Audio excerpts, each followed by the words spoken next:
January 21st.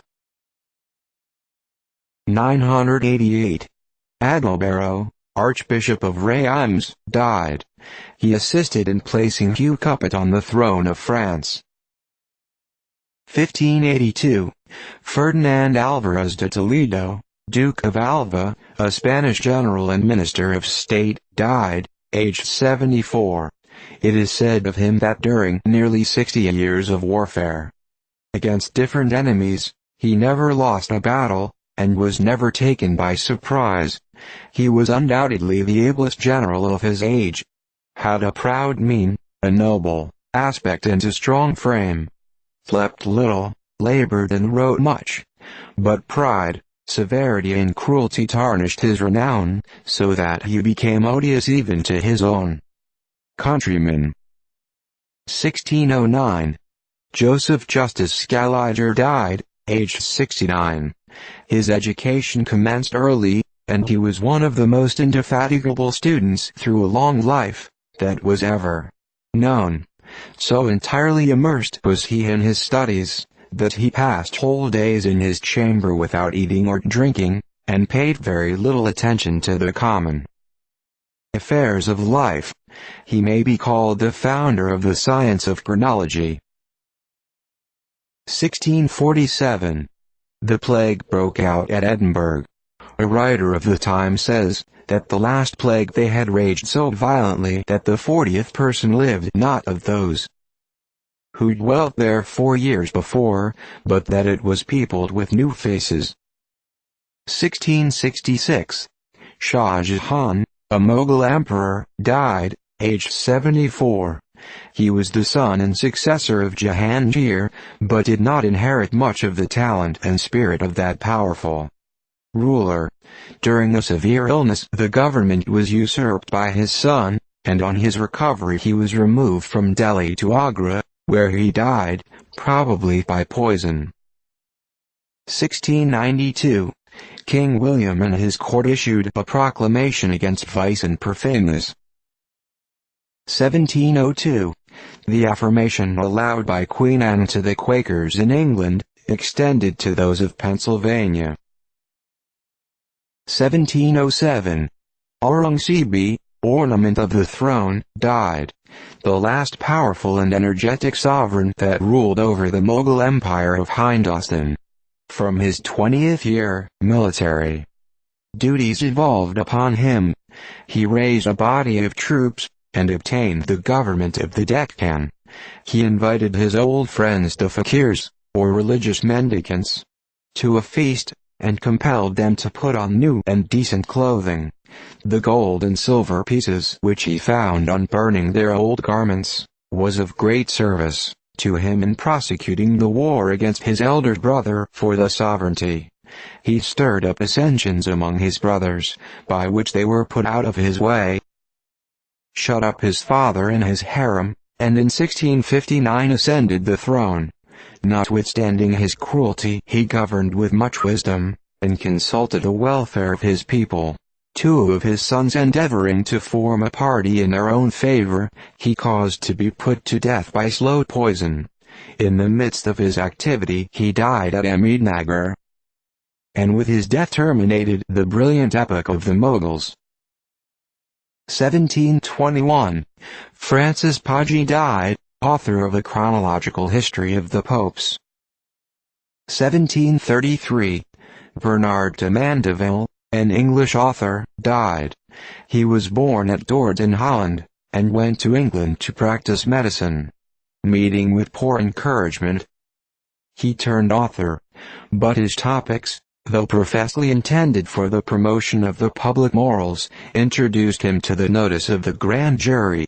His pen procured the means of subsistence, but acquired for him an unenviable notoriety. 1750. John Bland, the renowned writing master, died at his academy in London. 1759. Battle of Wandiwash, in India. The French under Lally defeated with the loss of 800 killed and wounded, by the British under Coud, who lost 262. 1769. The first letter of Junius appeared in Woodfall's Public Advertiser, and the last number was also published on this day, 1772. 1773. Alexis Peyron, a French dramatist, died. His first effusions were satires, which procured him so many enemies that even in the latter part of his life he could not get admission into the Academy. He revenged himself by calling them les invalides du bel esprit, and composing his own humorous epitaph Siget Peyron. Qui ne fut rien, pas même académicien. 1774. Mustafa III, Emperor of Turkey, died, and was succeeded by his brother Abdülhamit. 1775. Pugachev, the daring chief of the Tartars, defeated by the Russians, into whose hands he fell and was put to death. 1780. Admiral Rodney of the English fleet arrived with his prizes and transports for the relief of Gibraltar. The garrison was short of provisions. 1782. Grand fête in Paris on the birth of the Dauphin. 1793. Louis XVI beheaded at Paris, aged 38. He had reigned 17 years and 7 months, and is now represented as an amiable and benevolent man, anxious to make his subjects happy, who in turn treated him in the vilest manner, and executed him as a tyrant and a traitor. His behavior on many trying occasions vindicated him effectually of timidity, and showed that the unwillingness to shed blood by which he was particularly distinguished, arose from benevolence, and not from pusillanimity. Upon the scaffold he exhibited a firmness that became a noble spirit.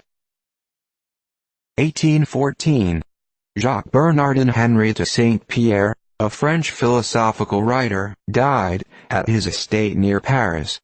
He is best known as the author of Paul and Virginia, which appeared in 1788, and passed through 50 editions in 1 year.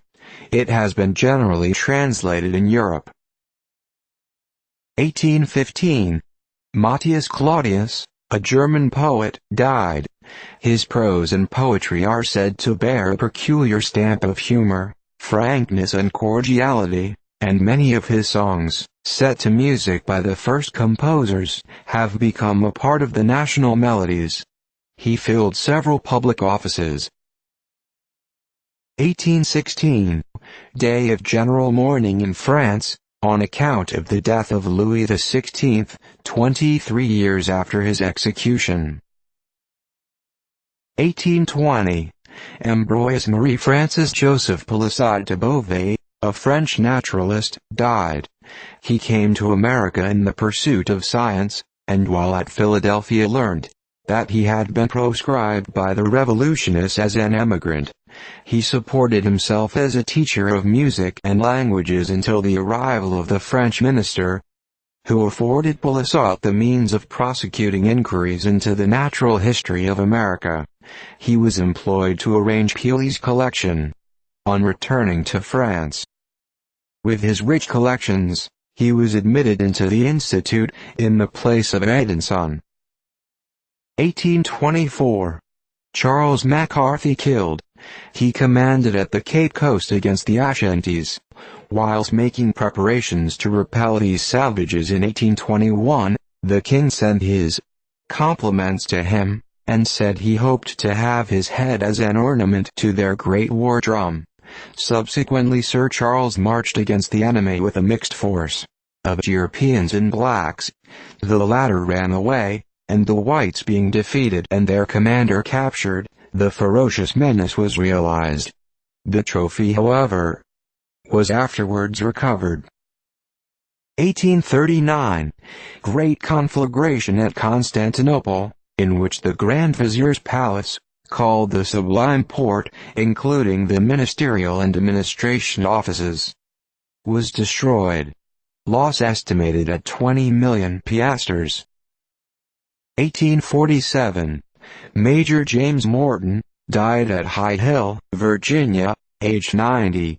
In the Revolutionary War he acquired the cognomen of Solid Column, by which so ubricated he was recognized by Lafayette in 1824, at Richmond. 1854. The magnificent British vessel Taylor on its voyage to Melbourne, wrecked on the Irish coast, and 370 persons lost.